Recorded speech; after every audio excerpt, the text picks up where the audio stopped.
keep up these conditions that we have right now over 7th and Rangeline, Mother Nature going to warm us up. We're not going to have to worry about anything that may just drop this weekend. It is absolutely gorgeous outside. Now, technology doesn't always cooperate, but that's okay, because what you do is you walk over to your computer and you tell the old sky camera, you've had your time. Let's roll with some current conditions. 54 degrees is where we stand right now. We do have a tad bit of a wind chill down to the south right there. Take off about 3-4 degrees is all that it is. Now, Joplin Regional not recording any, but look at that humidity all the way down to 25%. 48 in Oswego, 50 in Monette. Let's roll 51 in both Fort Scott and Nevada. A little bit breezy outside. It's just gradually increased throughout the course of our morning. Gusting right now 30 miles an hour in Joplin. 25 is what we recorded at Martin Johnson Airport in Chanute.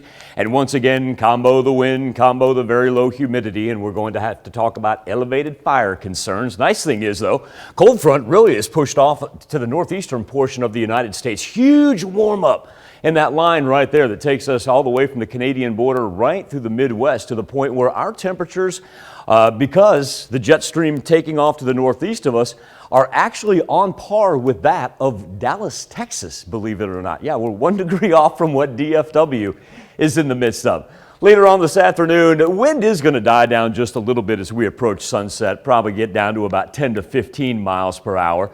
And really no worries for the next 3 consecutive days. We'll be able to push up into the 50s. And like I said, let's be thankful that the ground is going to warm the way that it will. Now, each and every morning, too, we're going to see that humidity start at about, say 60, 65%, and then right back down to 25%, which is where we are right now. Here's why we should be thankful about the ground warming up, because by the time we get into Friday, we're going to watch this system just drop straight out of the north, right there. Now watch this thing, it'll turn back into rain as it approaches us. But at the same point in time, early Saturday morning, we could see, let's see if we see any flakes with that. You've got to remember, this is still 72 hours out. But what we'll be looking for is anything that makes its way down here, because the cold front right on top of it is going to take us down below that freezing mark for Friday into Saturday. But this is why this warmth is great. Tanya, the roads are going to be soaking up the sunshine each and every day. Nothing's going to be able to stick. It's going to melt as soon as it gets here. We're going to be in the mood for a little precipitation. And look at that on Sunday. We're right back up into the high 40s. Got to remember, that's exactly where we should be this time of year.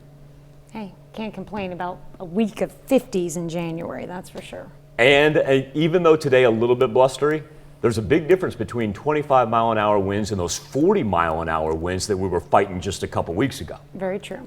All right, thanks, Michael.